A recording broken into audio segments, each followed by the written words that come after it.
Welcome everyone to another CTC software webinar. My name is Sean Zerbis. I'm the Director of BIM Development here at CTC Software, and today we're going to be continuing the ROI Calculator series that we've been going through, this little mini-series, focusing very heavily on project cleanup. We actually have a couple of project cleanup in this series, and today is focusing on views and a couple of other items that exist in the project, like views, sheets, links, things like that.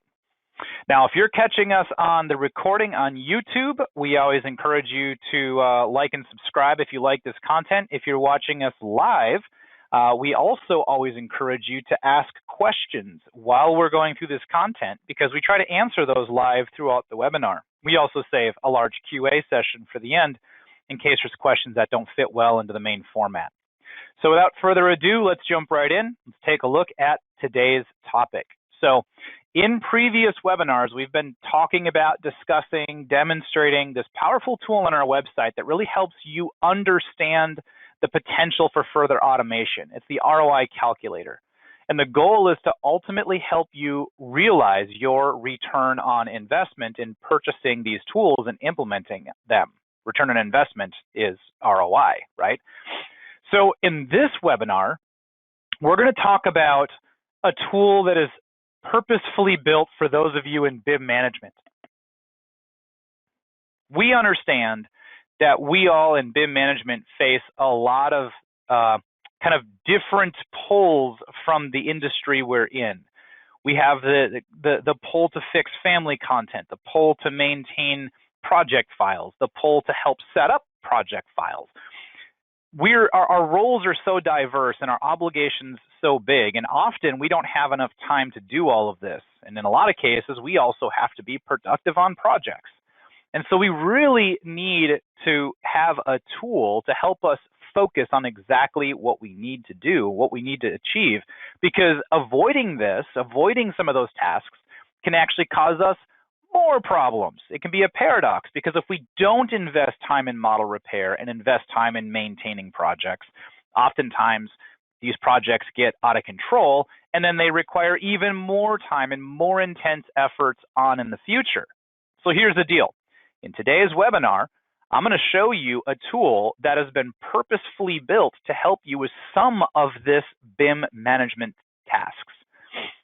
We're going to talk about sort of simplifying this whole project cleanup thing. And so we're just going to jump right in. I want to take you through what we're going to be talking about here. I'm going to show you the issue that we'll be talking about in detail.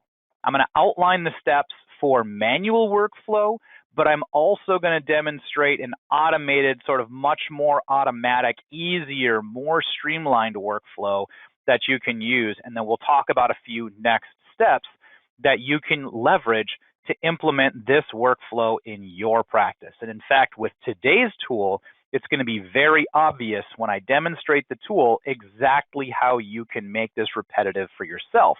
You could use this today. The cool thing is this particular tool that I'll be talking about today, it's actually a free tool on the BIM Manager Suite. So it doesn't require any licensing. So even if you don't own the suite, this particular tool in today's workflow is going to really, it has no cost. So the return on investment is instantaneous. You just got to get it and try it, and it should be immediate for you to be able to leverage this on your projects. So first off, let's talk about the issue that we're actually focusing on today. What is the issue? Within our project models, extraneous views in the project model itself are technically not inherently bad. We're not fixing this problem just because it's extra views. What can be a problem, though, is that too many extra views can be a navigation issue. That can be a big deal, because now users have to scroll through long lists of views. It's difficult to figure out which is which are the ones that are supposed to go on sheets, which are not. If naming conventions aren't very solid, that can be a minor problem. We'll call it a minor problem because it's just navigation. It's not a performance issue if it's just a lot of views. So that's okay. However, views specifically that were duplicated with detailing, now that can be a problem, because over time that can add, and I've seen this add significant size to projects. And that it can actually create significant slowdowns, and those additional file sizes that does get added to with the duplicate with detailing, sadly, that does not accompany additional benefits within the model. See, normally when I'm documenting in a view, the whole purpose for that is it supports my construction documentation. It goes on a sheet someplace. Well, if somebody duplicates that view with detailing, well, that data, that documentation now is just there. It's not going on a sheet. It has no added value whatsoever. It's just extra weight. And in a lot of cases, these duplicated annotation components, think room tags or space tags or area tags, as the design updates in other actually used views, those annotation elements actually contribute to model warnings. These room tags, sometimes they will get moved in a way, or the room will get moved in a way that this room tag in this one working view or few working views, they're now outside of the room, and that contributes to warnings. And warnings do slow down your project models, and they can slow it down in a very significant way. And it's a very easy cleanup. Delete the view that has the annotation in it that's trash, that's not actually going on a sheet anyway, or at minimum delete the annotation elements in those views, and that fixes that problem. It's a simple fix, and it means that your warning count can be greatly reduced. You say, but Sean, why do I even care about warnings? It's not that big of a deal, right? Well, every time you open up a Revit project model, those warnings have to be recalculated. They are not saved within the Revit project model itself. They are calculated on demand. And every single time you edit objects that are affected by warnings, it recalculates all of those warnings to see, do I still have this problem? That takes processing time. That makes your models run more slowly.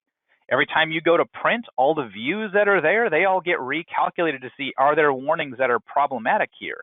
That makes your models take longer. That makes everything slower. So this is a big issue. It's a big issue that we don't realize is a big issue, but people are constantly just willy-nilly duplicating views with detailing because it's the easiest way, and they get to see all the documentation because we as humans are lazy. But we don't clean up after ourselves. We don't delete those views, which means those annotation objects are just sitting there, and it is increasing the file size. Those annotations, every single one of them is a new entry, a copied entry in the database, because annotations are view specific. And that's a big deal too. So it's file size and it's potential warning contributions, and that can be a big deal. Now, the real issue here is for those of us in the BIM management space, once we understand this, the manual cleanup of these duplicated working views can be frustrating and time consuming because there's a few manual steps that we have to go through. So let's talk about what are those manual steps for cleanup. The manual steps is, first off, you got to open up the model, of course, and we got to do that anyway, but that model opening takes time away from us. We have to go do it when this is a problem. So if you're in the model already, fantastic. If you're not, you got to get it open, and you got to get it open in the right version. And that I don't have automation for, because that you just got to do. That's not actually true. I do have a tool that can do this, but we'll talk about that in a different webinar with a different full automation deep clean of a project. That's a different thing. But within this, once you have the model open, you've got kind of two options, two paths you could go down. I'm going to talk about the easiest path first, option one, which is you need to reorganize the project browser to show you views that are on sheets and views that are not on sheets so you can better isolate what's what. Now, that only works for views, that is model views and drafting views. That does not work for schedules, and it does not work for extraneous sheets. But you can at least do this for the views themselves. Now, once you have them organized, you got to go through, select, and delete the working views, those working elements that are no longer really used. And then I didn't put this step in here, but it's definitely an important step. You absolutely have to reorganize the project browser back to its original state so it's usable for the end user, because they probably don't want to see on sheets, not on sheets in their normal working environment. Now, if that's how you start working, great. Most of us don't. Most of us don't have that as our default organization method. We have it in some other technique for organizing the views in our project. Now, there's a second option. Option number two here in the manual steps technique is you need to not reorganize the project browser, perhaps because that project browser organization is owned by somebody else and you can't get it until they sync to central and give up control, and then you reload latest and get that control. And that just takes extra time that as BIM managers we don't have. So if I can't get ownership of the project browser reorganization, then I just have to one by one go through and find the views that are not designed to be construction document views, that are not designed to go onto a sheet. And that's even more time consuming. That's what most of us tend to do, though, is we tend to do it this way in the option 2. We just go find views.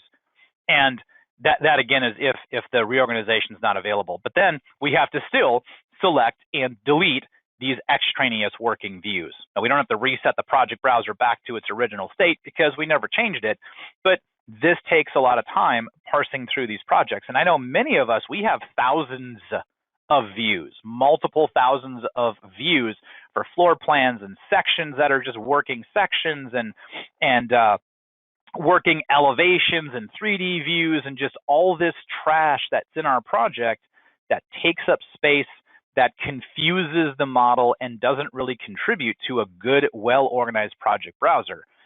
And that's a problem. So let's talk about a bit more of an automatic workflow here. And before I do this, I want to actually take us through the ROI calculator for this, because I want to show you, this is the ROI calculator series, and I want to show you where you can play with some of these numbers so you can see the impact this might have for you, okay? So I'm up on the CTC software website. Let me get that pulled forward here. There we go. I'm on the CTC software website. We kind of start these webinars this way each individual time, and I want to show you where this return on investment calculator is. It's over here underneath resources, and there is an ROI calculator that's available. This talks about a number of different workflows, and you can use this to plug in your own numbers for your own industry on your own tasks. So in this case, I'm using a building-based workflow. This is architecture, MEP, structural construction, primarily focusing on the software application of Revit. If you were a Civil 3D user, you might be using civil stuff for surveying, grading, and road work, bridge work, things like that. In this case, we're doing building-based workflows here. And the task that we're taking a look at, you see there's a lot of tasks in this list. The one that I'm looking at today is project cleanup, focusing on views. So cleaning up views. Now, I see a lot of my BIM managers, when they go into projects, especially larger projects, there's a lot of time that it takes to do this. Usually it's on the magnitude of hours. It takes hours sometimes to do some of this cleanup in a good, clean way, to be thorough. And so right now it's set to 120 minutes. That is the exact same thing as 2 hours. So you can switch the time frame here if it makes more sense to you. If you spend an hour and a half, maybe switch back to minutes, put in 90 minutes, whatever, right? So you can change this time.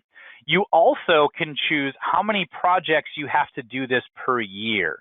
Now, if you work on very large projects, your number might be lower. If you work on really small projects, perhaps this is more frequent. You can change this on a per month, per day, whatever you want. So let's just say I had to do 4 projects a month. And there's me, one person who does this. Maybe 2 of us do this, and we each are responsible for 4 projects a month, right? We can put in whatever those numbers are, and it'll start to give me some information back. You can also choose how it is you want to calculate the value, this return on your investment here. If you're in there, being paid $28 an hour or whatever the number is, you can put that number in, and it will show you what the cost is for the company to have this be done. You can also put in perhaps your billable rate on projects, which is maybe when you're doing this on a project and you're billing to it, this has a project cost. And instead of that dollar allocation going to design, it's going to model maintenance. And that has a cost to customers and really cuts back on your profits when you're taking $28,000 in this case of project budget and allocating it to cleanup as opposed to design, right? So in this case, you can kind of see what those costs are. You can dabble with what the numbers are you want to put in here, but really there's another cost that's involved, and that's a time cost. If we take 2 hours times 4 projects a month times 12 months times 2 people, that's quite a lot of time. And ultimately, there's going to be time spent actually making these changes on your own projects anyway. In this case, I've given an estimate of about 10 minutes of total time to open a project, to run this tool, to do the cleanup, and to be done. And so if it takes you 10 minutes instead of 2 hours, that has a time savings of 176 hours with these numbers up here. If I cut this back to just one person doing this task, it's 88 hours of time savings for this one task, for this one person to do this 10 minutes at a time instead of 2 hours at a time. What this means is that's basically 2 straight weeks plus a little bit of time back into your life budget, where you're not investing your life or spending your life hours on doing this task. You're doing something much more beneficial. And it has a cost savings to the company of about $13,000 at that billable rate. That is an opportunity cost. That $13,000 could be better spent on the project. If we're using project billable rates here, could be better spent on that project rather than going to this cleanup. It could be spent on design, could be spent on, whatever, customer meetings, whatever, instead of basic model fixing, right? So we're talking, this whole series is focusing on return on investment, and that's where these numbers come from, is this could be spent better a different way. That opportunity cost could be done something else. So let's take a look at what is this automated workflow? What am I talking about? What is this way that you can do this much more efficiently? So I've got Revit open here. With Revit open, in my case, in my project, you may notice that my naming convention isn't always perfectly consistent. And if yours is similarly not perfectly consistent, well, that's a different issue and a different topic, but we can get that fixed and cleaned up as well as a part of this view cleanup using a different tool, not the tool we're focusing on right now today.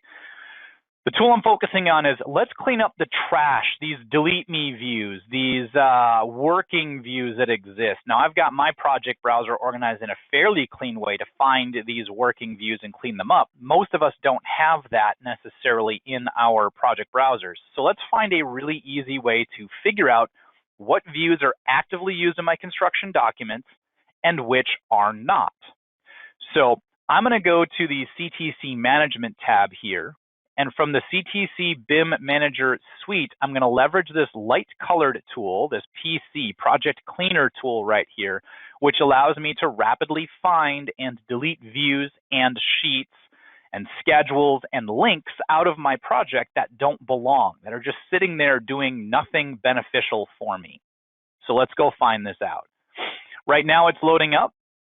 I have it loading up with some very specific options that I'll show you here in just a moment once this pops on screen. It's on my other monitor right now. It's currently looking at the project. Now it's done, it just refreshed. In my options, I have very specifically set this to organize these sheets, or these views rather, whether they are on sheets, meaning that they are used, and how they're used, and then also organized by type. What kind of view is it? So there's a couple of different view organizations that you can leverage here.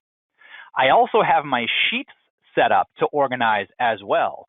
And in my case, I have it set to organize my sheets by if they are empty or used. So if they're actually in use or not. And empty sheets might just be a part of a template, and maybe I just need to clean them up so that they're not there in the way. I can always recreate sheets really quickly, really easily. If there's no views on them, why do I even have them in my project browser set? So I can sometimes use this as a quick way to clean them up if I need to. And I also have this set to show Revit CAD and DWF links all together, all in one. So because I have it set that way, it took a little bit longer to load this window up because it had to query each view and figure out what sheet is it on.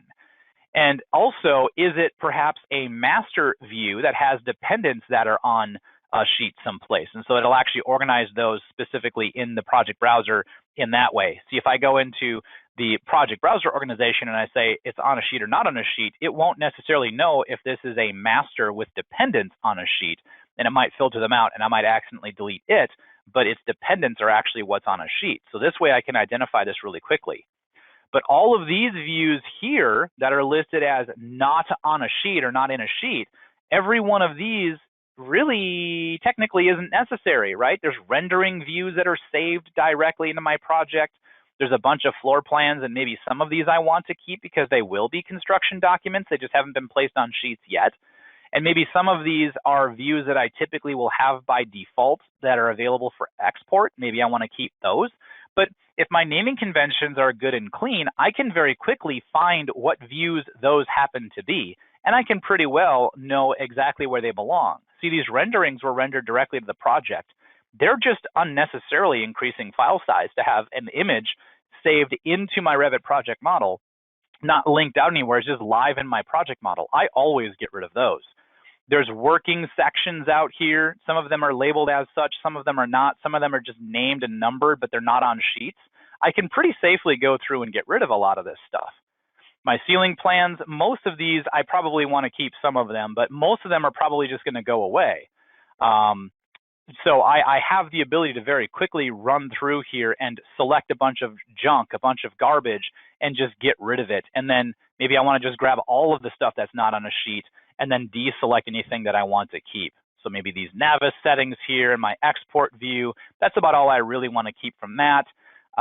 Nothing really else that I want to keep. I guess my ceiling plans, some of these I do want to actually keep. So I'll keep those. And that's about it. Other than that, I'm just going to go ahead and tell this to remove those. Now, I also have a whole bunch of schedules in my project that are not placed on any sheets.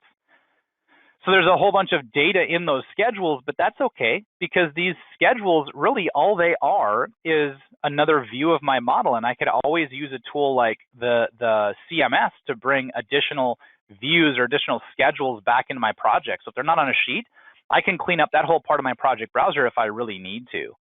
Or I could keep a few of them if I wanted to. That's up to you. I can also jump over here to my view templates. They are also organized in a used, non-used way. I could very quickly get rid of all of my view templates and then very quickly bring them back in via a tool like the CMS, the content management system that we offer in the Hive suite. You can see your view filters. You can see your sheets. The sheets in this case, those that are used are listed in one group. Those that are empty and have no use are in a different list. And I can go through very quickly and either clean up all of them or just clean up a few of them. So I can get rid of a bunch of trash and again, keep my organization better in my project browser if I want to. And again, sheets are really easy and really quick to recreate if need be. I can see the links. I can see imports if I wanted to clean up imports. I can see images that exist in my project and I could delete them if I really wanted to. There's a lot that you can do here. Ultimately, when you click remove, it's going to tell you all of the things that it's going to strip out of your project. And these are things I didn't have to go manually find one by one in my project browser. It's going to be deleting all of these items in one fell swoop. And once that's done, once it's done deleting those, I would probably run a purge command and be done in this model. This is literally 10 minutes of time or less in most cases in most models. So it can save you a lot of time for a free tool that has no cost. Oh, look, my project browser is way cleaner. My model is the same. The sheets that had views on them are still the same sheets. My schedules that were in use are still in use, but my model is just a whole bunch cleaner now. And I would run purge, let that purge everything that's not used, and be done. And again, by running tools like this, if you have a good content management system, like the Hive CMS, it makes it really easy to bring those things back in. And that way, you don't have to have a fear of, well, the team might need that. But if you've got it in a way, in a location that lets them easy to bring it back in, you can keep your models clean. And I could probably bring this file size from this particular project. It's currently 60 meg. It's not big. But I can probably, if I was to purge everything out and clean everything up and clean up these views that were unnecessary, duplicated with detailing, I can probably bring my file size down to under 30 meg. That cuts my file size in half.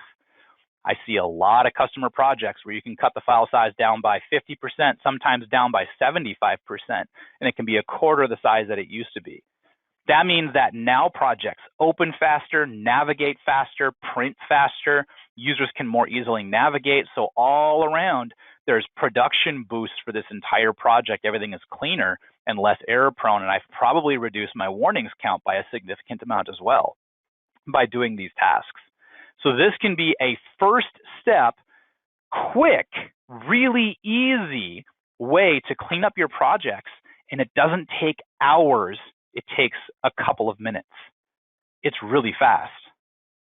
So that's the demonstrated automated workflow there for how to do this. What are your next steps to be able to repeat this exact thing? Go get the BIM Manager Suite. Get it installed on your Revit. This works in Revit 2020 all the way through Revit 2024, and it's a free tool. So there's no licensing required for this particular workflow to work. It's free, so the price is right, and it can potentially save you thousands of dollars and potentially 88 plus hours on just your day-to-day work, right? For a full year, that's 2 extra weeks of time to do things that you want to get done that you otherwise wouldn't be able to get done, okay? So with that, I want to say, for those of you who are watching this on YouTube and for those of you who are not going to stick around for any kind of QA, I want to say thank you. We always appreciate when you have the opportunity here to see these tools and you take that opportunity and you get an idea of how this can benefit you. If you are looking at this on YouTube and you found this valuable, we hope that you like and subscribe.